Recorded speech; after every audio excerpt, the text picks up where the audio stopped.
Hello বন্ধুরা, good evening. আজকে চলে আসলাম ছোট্ট একটা মিনি ভিডিও নিয়ে। তো দেখো, চলে যাচ্ছি কল্যাণীতে। কেন যাচ্ছি বলো তো বন্ধুরা? আজকে হচ্ছে আমার বাবাকে চেক আপের কারণে। তো আজকে যাচ্ছি বাবাকে চেক আপের কারণে, কারণ তোমরা কিছুদিন আগে একটা আপডেট পেয়েছো, আমার বাবার অপারেশন হলো। তো ডাক্তারবাবু ঠিক 15 দিনের মাথায় চেক আপ করার জন্য বলা হয়েছিল, তা সেই জন্য বাবাকে নিয়ে আসা হয়েছে কল্যাণীতে। তো আরেকটা হচ্ছে, ডাক্তারের আজকে একটু লেট হয়েছে, কারণ ডাক্তারবাবু 8:30 ঢোকার কথা। এখন কিন্তু ঘড়িতে 9:05 বাজে। তো ডাক্তার ওটি করছে বলে একটু দেরি করে আসবে বললো। তাই ডাক্তারবাবু যখন চলে এসেছে, তো এখন বাবাকে চেক আপ করানো হচ্ছে। আর দ্বিতীয়ত ইসিজি দিয়েছে। তো কতটা সুস্থ আছে বাবা, তার জন্যই।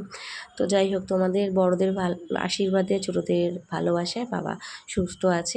তো আর আমি কিন্তু প্ল্যাটফর্মে চলে এসেছি বাড়ি যাওয়ার উদ্দেশ্যে, কারণ আমার দুই দুষ্টু বাবাকে বাড়ি স্কুলে রেখে আসা হয়েছে। আর তারপরে এখন বাড়ি যাব, এই দেখো। তার জন্যই অপেক্ষা করছি কখন ট্রেন আসবে, কখন আমার দুষ্টু পাপাদের কাছে যাব। তো কী করা যাবে। তো চলো, ভিডিওটা কেমন লাগলো অবশ্যই জানিও। আর এইভাবে আমার পাশে থেকো। সবাইকে টাটা, বাই বাই।